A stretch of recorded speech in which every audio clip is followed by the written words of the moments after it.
제발 정신 차리세요, 제발요. 서울 강서구 재개발 공사 현장 앞 폭우가 쏟아지고 있었습니다. 3월의 차가운 빗줄기는 마치 얼음처럼 차가웠고 하늘은 먹구름으로 가득했죠. 19살 한현우는 쓰러진 노인의 어깨를 흔들며 필사적으로 소리쳤습니다. 찢어진 책을 고칠 때면 한치의 흔들림도 없던 그 섬세한 손이 지금은 공포와 절박함으로 가득 떨리고 있었어요. 연우는 노인의 차가운 손을 자신의 손으로 감싸쥐었습니다. 온기를 전하려 애썼지만 노인의 손은 얼음장처럼 차가웠어요.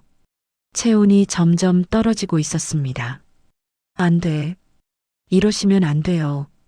연우는 자신의 겉옷을 벗어 노인에게 덮어드렸습니다. 하지만 옷도 이미 빗물에 흠뻑 젖어 있었죠. 의미가 없었어요. 119에 전화를 걸었습니다. 하지만 수화기 너머로는 주변 교통 상황이 좋지 않아 조금만 기다려달라는 기계적인 답변만 돌아왔어요. 얼마나 걸려요? 최소 15분에서 20분 정도 소요될 것 같습니다. 20분이요. 그때까지 기다리면 연우의 목소리는 떨렸습니다. 20분이면 너무 늦을지도 몰랐어요.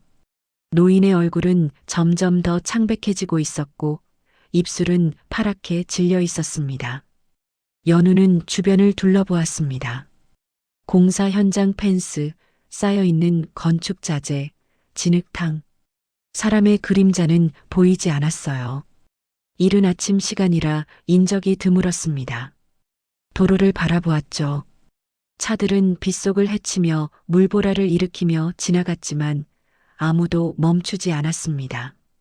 운전자들은 와이퍼를 빠르게 돌리며 앞만 보고 달렸어요. 제발, 누구든, 제발이요. 연우는 노인의 맥박을 다시 확인했습니다. 약했지만 아직 뛰고 있었어요.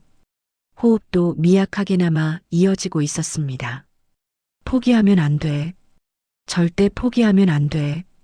연우는 노인의 손을 더 세게 잡았습니다. 마치 자신의 온기로 노인을 붙잡아 두려는 것처럼. 그때였습니다. 멀리서 노란 불빛이 다가왔어요. 택시였습니다. 공차 표시등이 켜져 있었죠. 연우는 벌떡 일어나 도로 한가운데로 뛰어들었습니다. 기익! 급브레이크를 밟는 소리와 함께 택시가 그녀 앞에 섰습니다. 빗물이 튀어올라 연우의 얼굴을 때렸어요. 학생, 뭐 하는 거야? 죽으려고. 기사가 창문을 내리며 화난 목소리로 소리쳤습니다. 50대 중반으로 보이는 남자였어요. 기사님, 진짜 이럴 때가 아니에요. 연우는 택시 문을 붙잡았습니다. 저기 쓰러진 분 좀 봐주세요. 구급차가 안 와요. 벌써 10분 넘게 기다렸는데. 학생, 나도 장사해야 하는데. 저분 보호자도 아니잖아. 그리고 봐, 저분 다 젖어 있잖아. 시트 다 젖어. 기사는 난색을 표했습니다.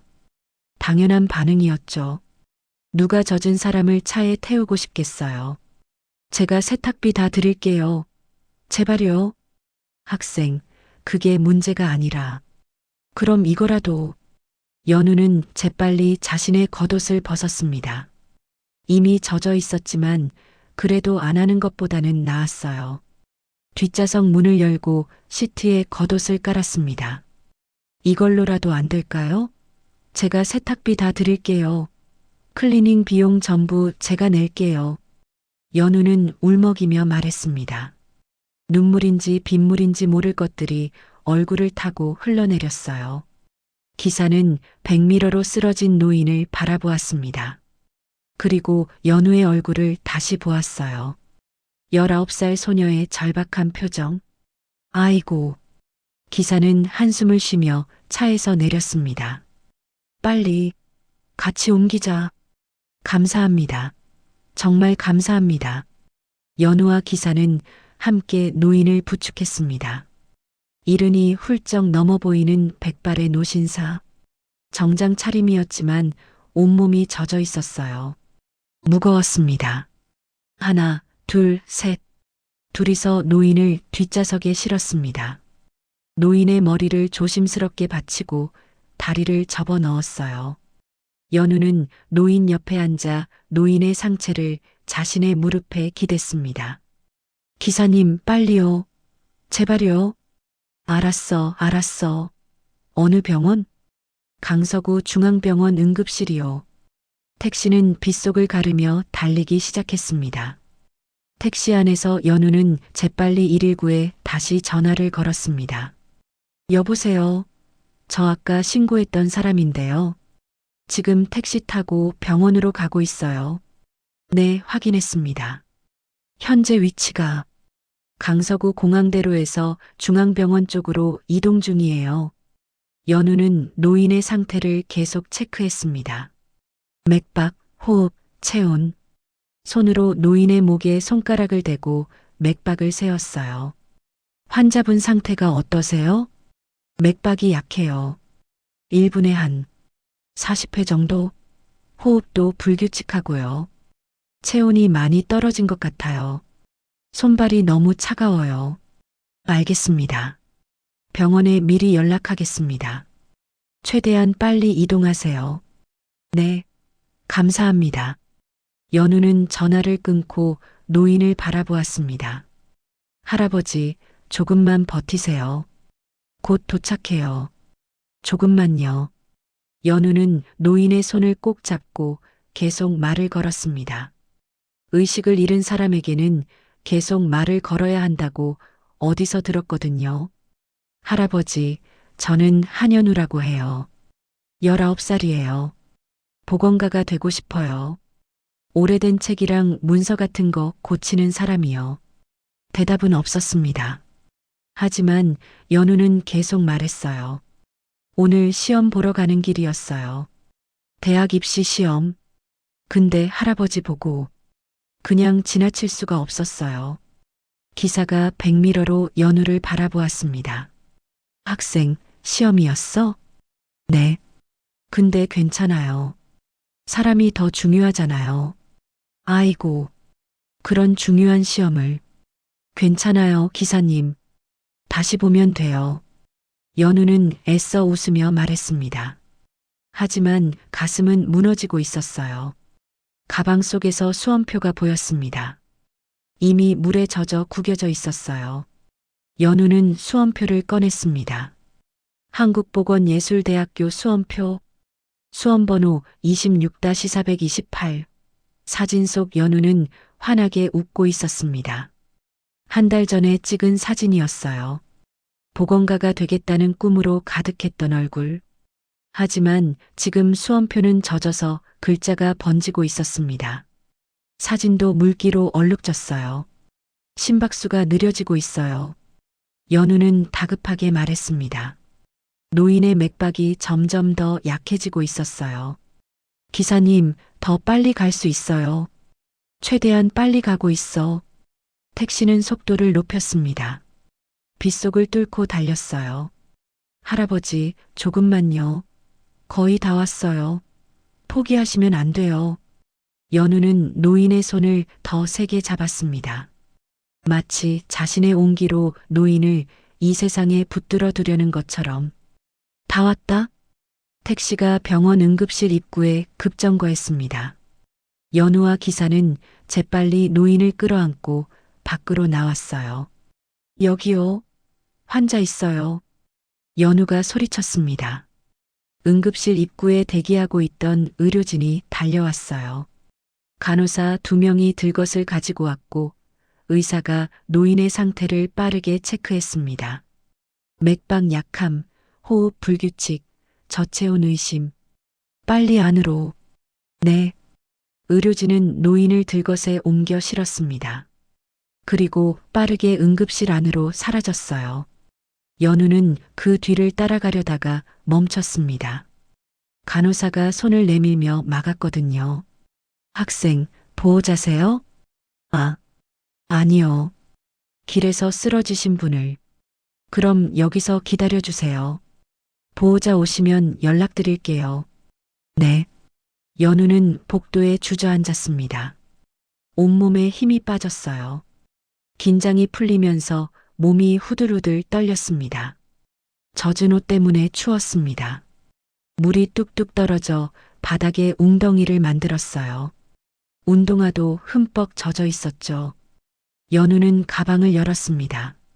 수험표를 다시 꺼내 보았어요. 글자가 더 번져 있었습니다. 한국보건예술대학교라는 글자가 물에 번져 거의 읽을 수 없게 되었어요. 사진도 물기로 얼룩졌습니다.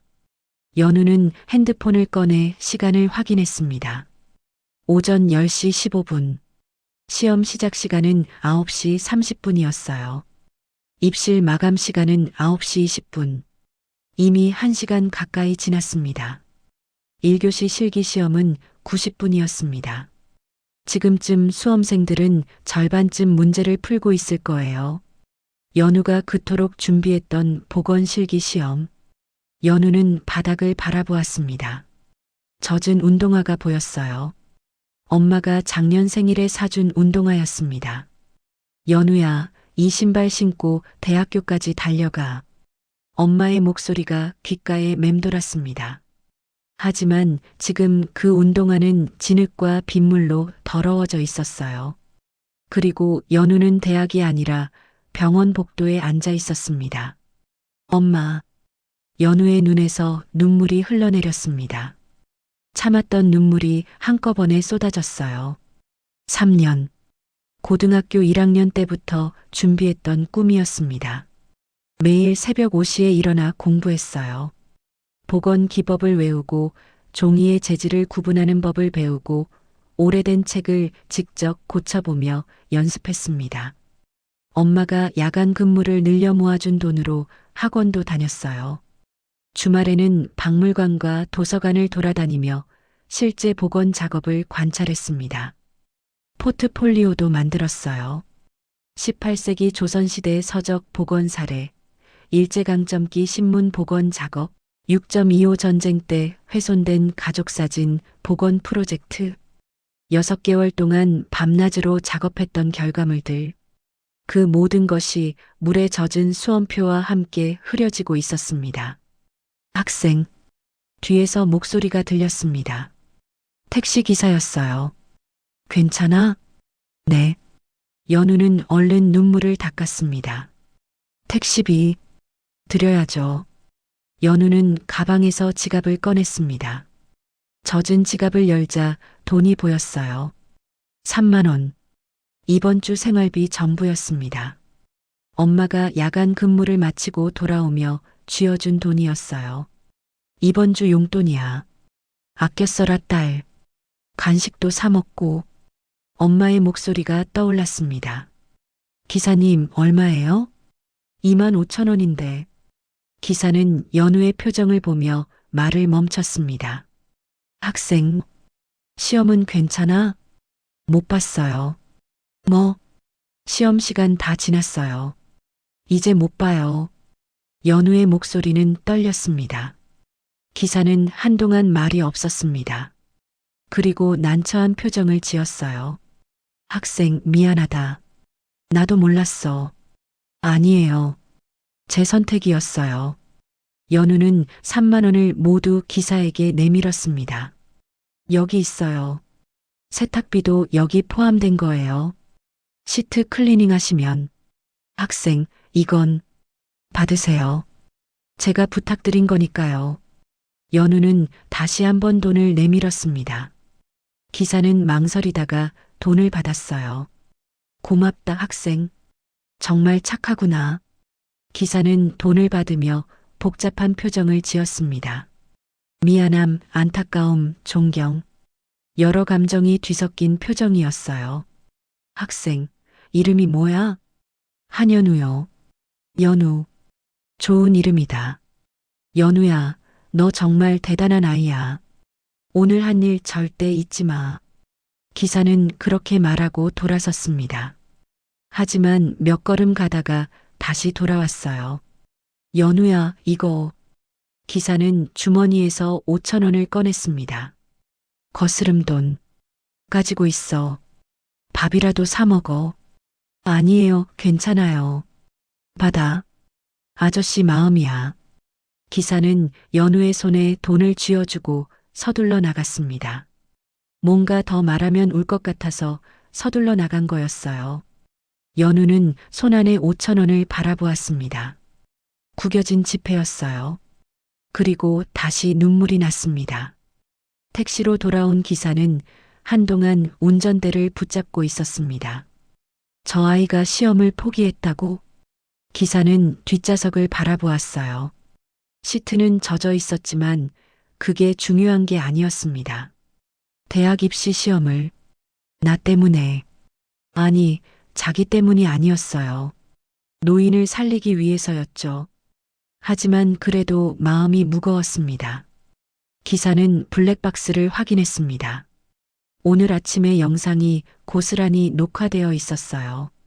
도로 한가운데로 뛰어드는 소녀, 필사적으로 부탁하는 모습, 자신의 겉옷을 벗어 시트에 까는 장면, 택시 안에서 노인을 돌보는 모습, 그리고 병원 앞에서 젖은 수험표를 바라보며 주저앉는 장면까지. 이건 사람들이 알아야 해. 기사는 블랙박스 영상을 USB에 저장했습니다. 그리고 시청 홈페이지에 접속했어요. 시민 영웅 제보. 기사는 오늘 있었던 일을 자세히 적었습니다. 한현우 학생은 대학 입시를 포기하고 쓰러진 노인을 구했습니다. 자신의 미래보다 남의 생명을 선택한 19살 소녀의 이야기를 많은 사람들이 알아야 한다고 생각합니다. 기사는 블랙박스 영상과 함께 제보를 전송했습니다. 그날 밤 작은 도서관 사택. 똑똑똑. 문을 두드리는 소리에 수진이 문을 열었습니다. 현관 앞에 서 있는 연우를 보는 순간 수진의 얼굴이 굳었어요. 연우야. 연우는 고개를 들지 못했습니다. 온몸이 젖어 있었고 운동화에서는 물이 뚝뚝 떨어졌어요. 얼굴은 창백했고 입술은 파랗게 질려 있었습니다. 빨리 들어와. 수지는 딸을 안으로 끌어들였습니다. 그리고 재빨리 수건을 가져와 딸의 머리를 닦아주었어요. 욕실 가서 따뜻한 물로 씻어. 감기 걸리겠다. 응. 연우는 욕실로 들어갔습니다. 따뜻한 물이 몸을 감쌌지만 마음은 따뜻해지지 않았어요. 샤워하는 내내 연우는 울었습니다. 샤워기 물소리에 묻혀서 엄마가 울음소리를 듣지 못하게 입을 막고 소리 없이 울었어요. 한참 후 연우는 욕실에서 나왔습니다. 수지는 따뜻한 차와 라면을 준비해 놨어요. 먹어. 아침부터 아무것도 못 먹었지? 응. 두 사람은 한동안 말없이 앉아 있었습니다. 연우는 라면을 먹었지만 맛을 느낄 수 없었어요. 그저 기계적으로 젓가락을 움직일 뿐이었습니다. 엄마. 한참 후에 연우가 입을 열었습니다. 응. 미안해. 왜? 시험. 못 봤어. 수진의 손이 멈췄습니다. 찻잔을 들고 있던 손이 공중에서 멈췄어요. 무슨 일 있었어? 오늘 아침에 시험장 가는 길에. 연우는 고개를 숙인 채 말했습니다. 할아버지 한 분이 길에서 쓰러지셨어. 공사장 앞에서. 비도 엄청 많이 오고. 수지는 말없이 딸을 바라보았어요. 사람들은 다 그냥 지나갔어. 아무도 안 멈췄어.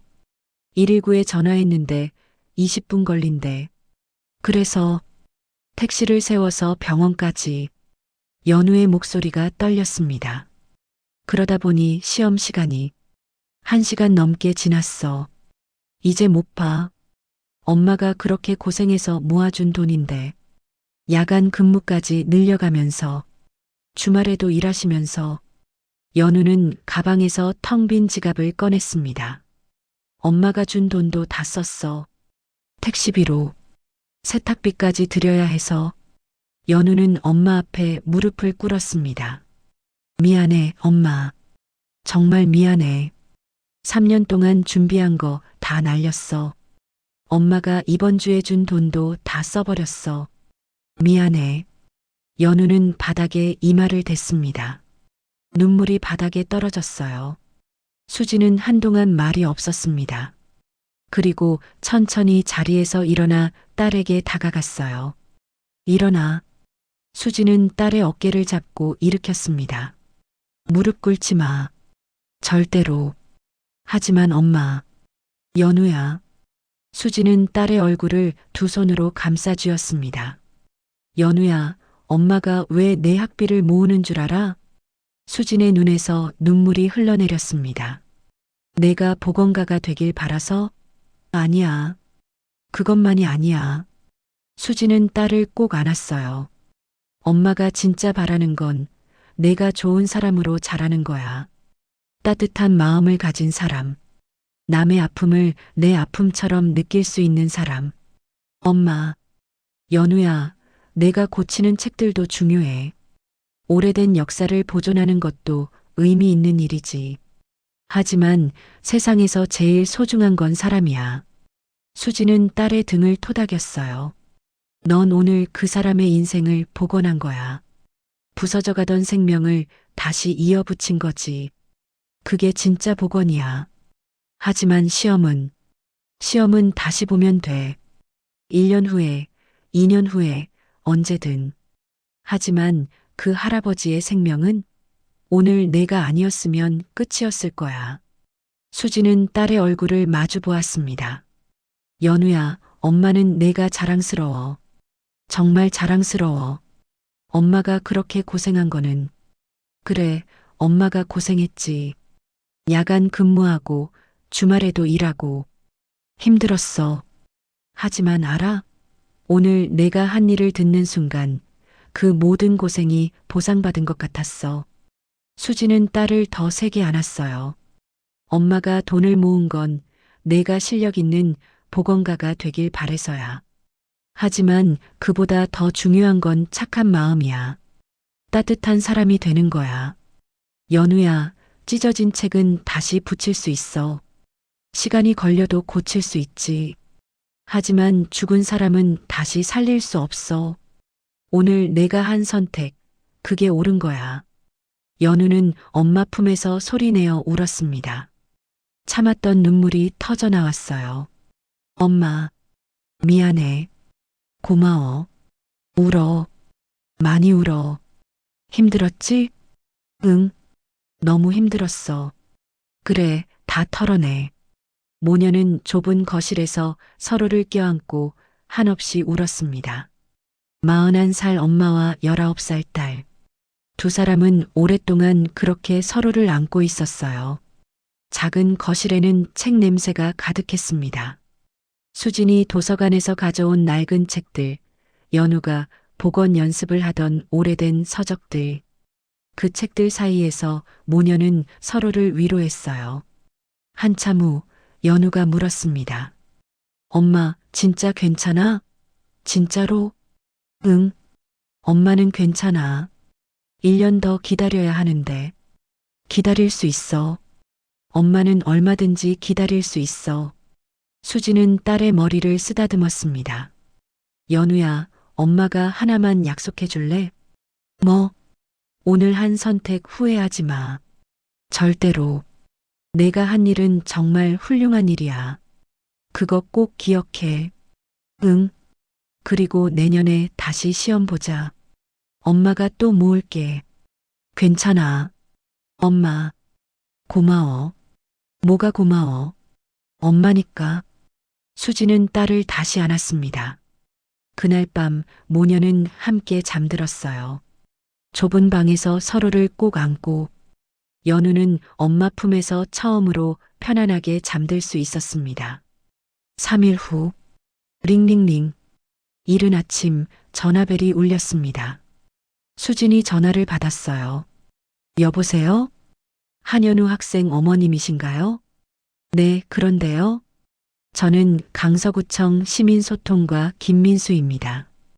연우 학생과 관련해서 연락드렸는데요. 네. 수지는 놀란 표정으로 연우를 바라보았습니다. 연우도 궁금한 표정으로 엄마를 바라봤어요.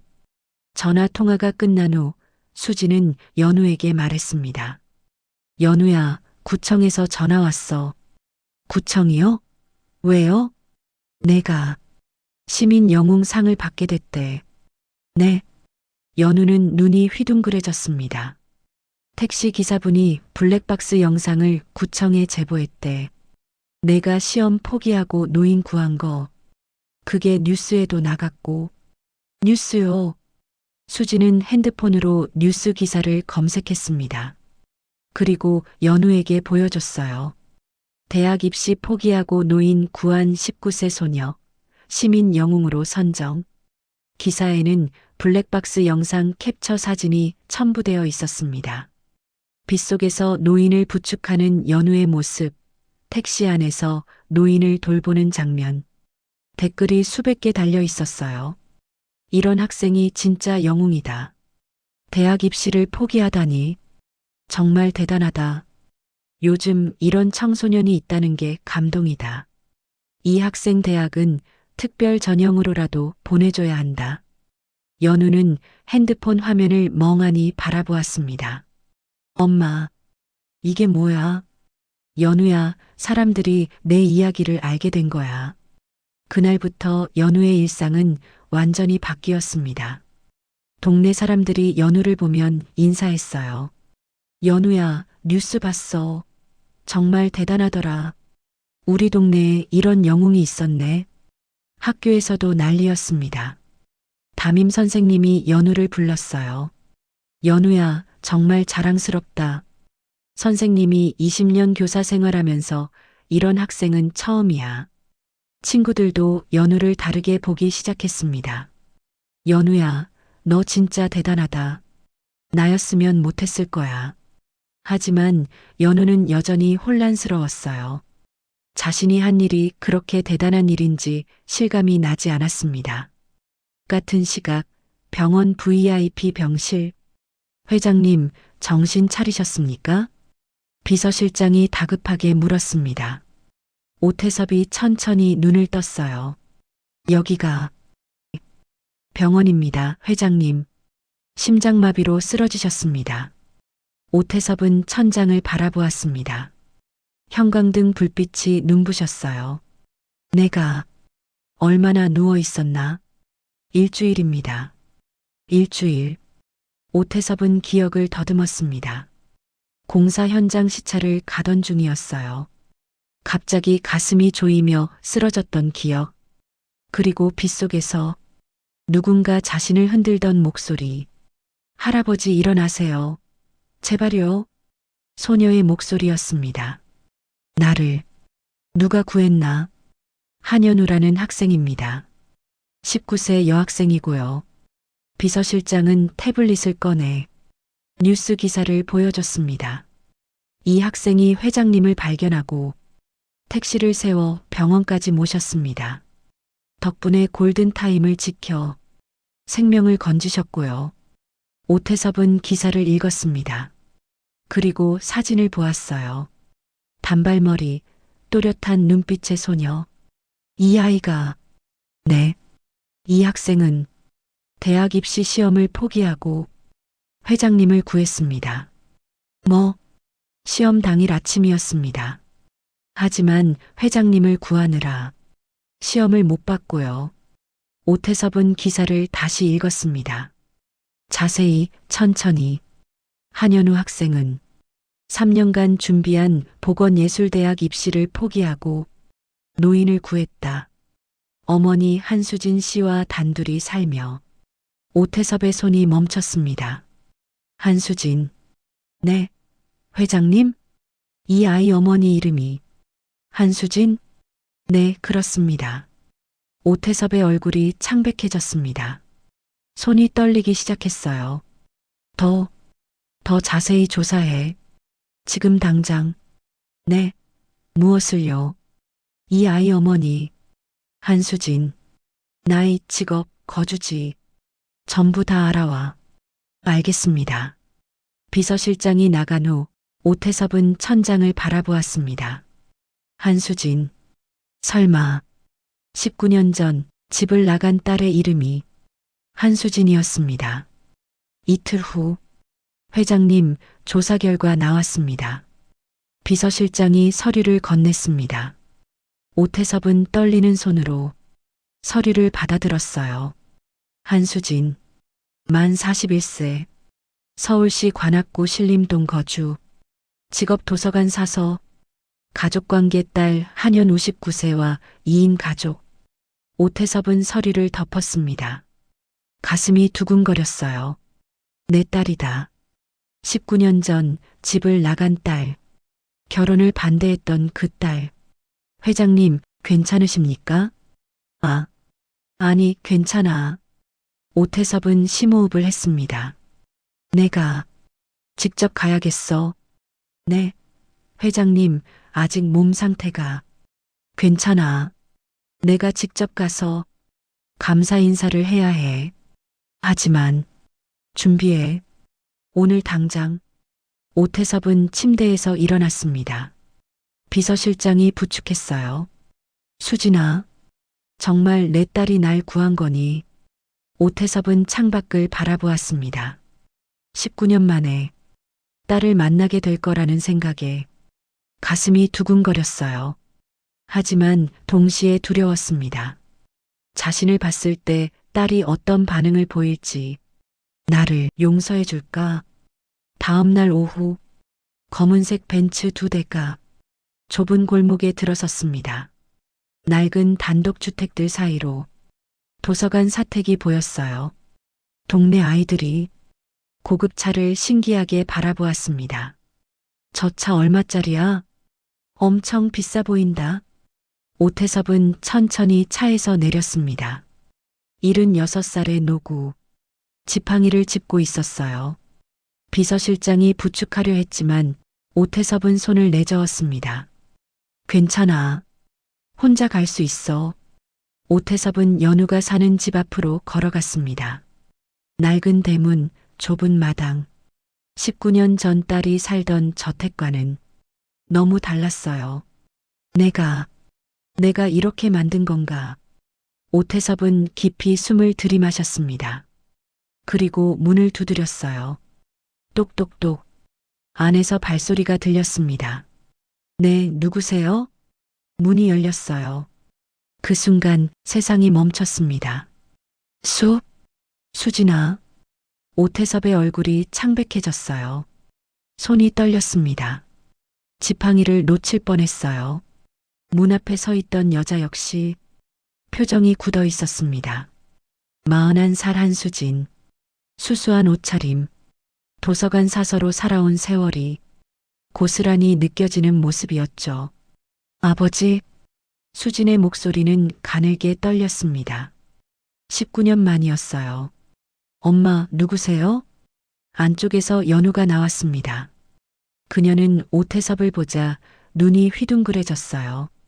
할아버지. 그때 그분? 세 사람은 현관 앞에서 말없이 서 있었습니다. 오태섭의 눈에서 눈물이 흘러내렸어요. 19년 만에 보는 딸, 22살이었던 딸이 이제 41살이 되어 있었습니다. 얼굴은 야위었지만 눈빛만은 여전히 단단했어요. 오태섭이 기억하는 그 눈빛 그대로였습니다. 자신의 꿈을 지키겠다며 집을 나섰던 22살의 수진. 그 눈빛이 지금도 그대로 남아 있었어요. 수진아, 정말 내가. 들어오세요. 수진이 먼저 입을 열었어요. 목소리는 담담했습니다. 떨리지도 않았고 흔들리지도 않았어요. 오태섭은 그 담담함에 더 가슴이 아팠습니다. 오태섭은 조심스럽게 집 안으로 들어섰어요.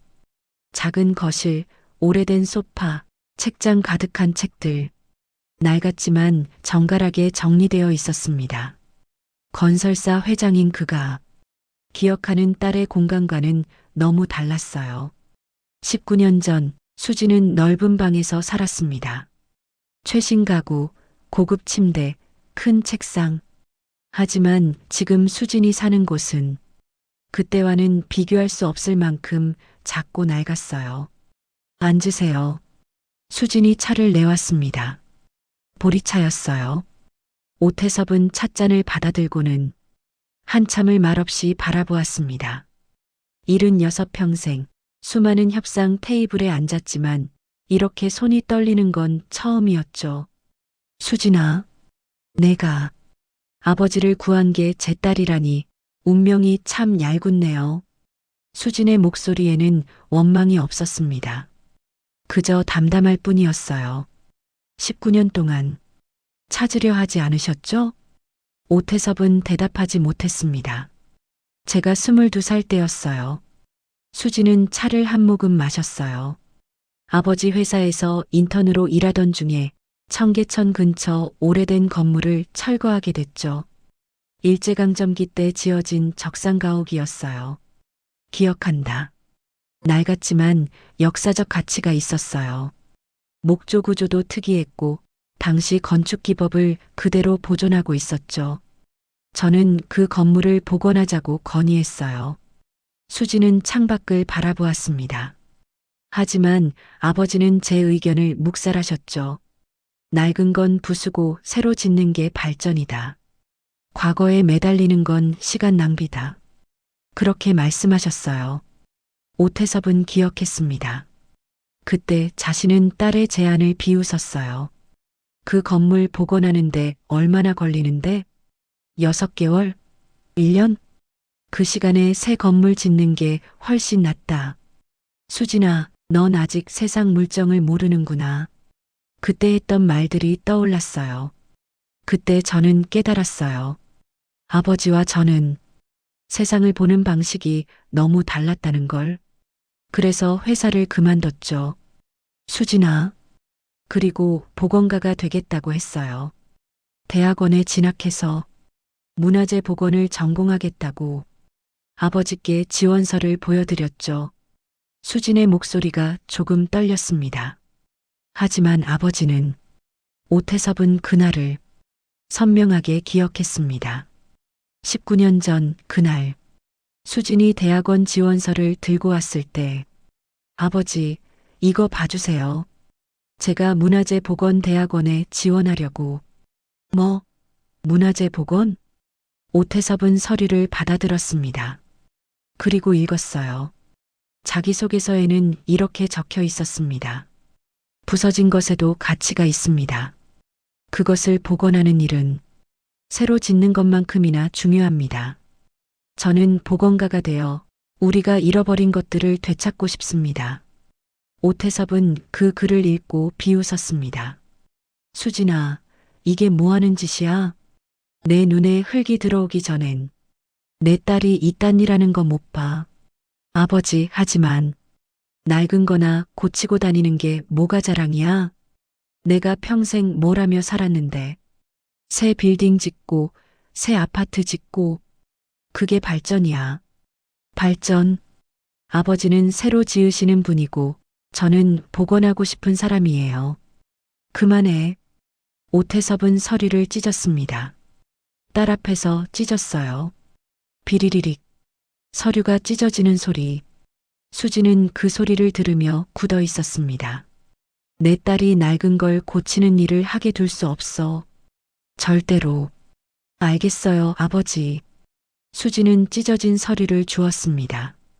그리고 그날 밤 집을 나갔어요. 짐도 제대로 챙기지 못했습니다. 옷 몇 벌과 책 몇 권. 그게 전부였어요. 오태섭은 딸이 나가는 걸 막지 않았습니다. 금방 돌아오겠지 생각했거든요. 하지만 수지는 돌아오지 않았습니다. 19년 동안 그날 밤 저는 집을 나왔어요. 수지는 담담하게 말했습니다.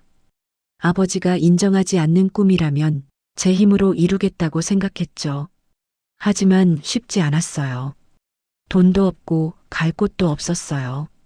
수진아, 도서관 야간 사서 자리를 구했어요. 밤 11시부터 새벽 6시까지 일했죠. 그렇게 버티면서 대학원 학비를 모으려 했어요. 수지는 연우를 바라보았습니다. 하지만 연우를 낳았고요. 그 아이 아버지는 떠났어요. 아이를 키울 자신이 없다고 책임질 수 없다고. 그래서 혼자 키웠어요. 대학원은 포기했어요. 학비보다 분유값이 더 급했으니까요. 수진의 목소리는 여전히 담담했습니다. 힘들었지만 후회는 없었어요. 연우가 있었으니까. 이 아이가 제 꿈이 됐어요. 오태섭은 찻잔을 내려놓았어요. 손이 너무 떨려서 제대로 들 수가 없었습니다. 그런데 참 신기하네요. 수지는 연우를 바라보며 미소 지었습니다. 제가 못 이룬 꿈을 제 딸이 이어가고 있어요. 보건가가 되겠다고요. 연우는 조심스럽게 자신의 작업실을 보여주었습니다.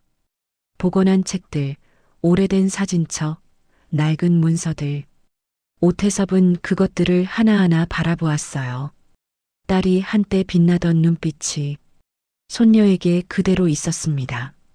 할아버지, 연우가 조심스럽게 말했습니다. 감사해요. 찾으러 와주셔서 엄마의 가족을 만나게 되어서 행복해요. 오태섭은 눈물을 흘렸습니다. 아니야. 고마운 건 나야. 오태섭은 주머니에서 수표를 꺼냈습니다. 큰 액수가 적혀 있었어요. 수진아, 연우야. 내가 모든 걸 보상하마. 시험 못 본 것, 학비, 생활비. 다 내가 책임지마. 하지만 수진은 고개를 저었습니다. 아버지, 저희는 괜찮아요. 하지만 저희는 구걸하지 않습니다. 수진의 목소리는 단호했어요. 19년 전에 집을 나올 때 결심했어요. 아버지 도움 없이 살겠다고. 제 힘으로 제 꿈을 이루겠다고. 수진아, 하지만 넌 비록 제 꿈은 이루지 못했지만 후회 없어요. 연우를 키우는 게 제 새로운 꿈이 됐으니까요. 연우가 말했습니다. 할아버지, 저 편의점 알바 자리 구했어요. 다시 공부할 거예요. 연우야, 제 힘으로 다시 일어서는 게 엄마가 가르쳐준 진짜 복원이거든요. 부서진 시간은 돈으로 메울 수 없어요. 스스로 일어서야 하는 거예요. 연우의 눈빛은 흔들림이 없었습니다. 할아버지는 부서진 걸 새로 지으시는 분이잖아요. 저는 부서진 걸 고쳐서 다시 쓰는 사람이 될 거예요. 그게 제 방식이에요. 오태섭은 수표를 도로 집어넣었습니다. 평생 돈으로 모든 걸 해결했던 그였지만 이 순간만큼은 완전히 패배했어요. 그리고 동시에 깊은 존경을 느꼈습니다. 너희가 옳다. 오태섭은 자리에서 일어났습니다. 하지만 한 가지만 허락해다오. 가끔 연우 공부하는 모습 좀 볼 수 있을까?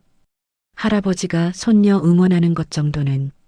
수지는 잠시 망설이다가 고개를 끄덕였습니다. 좋아요. 가끔이요. 오태섭의 얼굴에 처음으로 미소가 번졌어요. 1년 후. 연우야, 합격 통지서 왔다. 수진이 우편함에서 편지를 꺼내 들고 소리쳤습니다. 엄마, 진짜요. 한국보건예술대학교 합격. 우리 딸 해냈네. 두 사람은 껴안고 울었습니다. 1년 동안 연우는 편의점 야간 알바를 하며 공부했어요. 밤 8시부터 12시까지 일하고 낮에는 보건 기법을 공부했습니다. 엄마처럼 야간 근무를 하며 꿈을 키운 거였어요. 그날 저녁 세 사람은 함께 모였습니다. 오태섭은 1년 동안 매주 한 번씩 연우를 찾아왔었어요.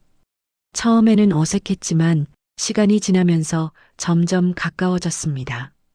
세 사람은 함께 낡은 책들을 수선하며 웃고 있었어요. 할아버지, 이렇게요. 풀을 얇게 발라야 해요. 그래. 어렵구나. 연우가 뭔가를 꺼냈습니다. 할아버지, 이거 낡은 사진이었어요. 테이프로 조각조각 이어붙인 사진. 이게 엄마가 항상 간직해둔 사진인데 색이 많이 바래서 제가 복원했어요.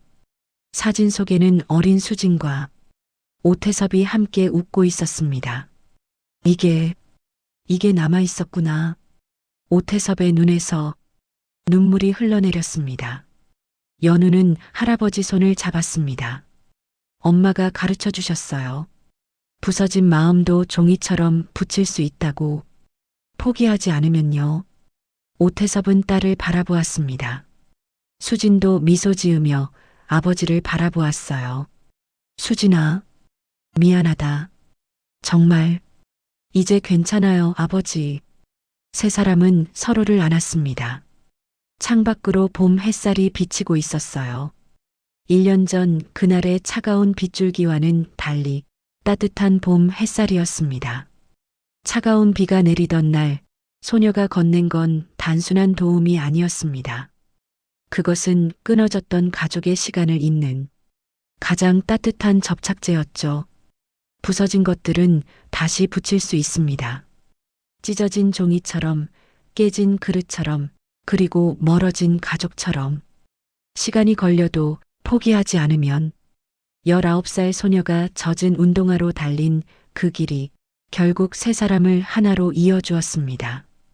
부서진 것을 다시 일으켜 세우는 것. 그리고 그 과정에서 우리는 배웁니다. 낡은 것에도 가치가 있다는 것을, 부서진 것도 다시 아름다울 수 있다는 것을. 인생이란 하나로 정의 내릴 수 없습니다. 그래서 더욱 가치 있는 것 아닐까요? 오늘도 사연 들어주셔서 감사합니다. 다음 사연을 들으시기 전에 구독과 좋아요, 댓글을 남겨주시면 저에게 큰 힘이 됩니다. 감사합니다.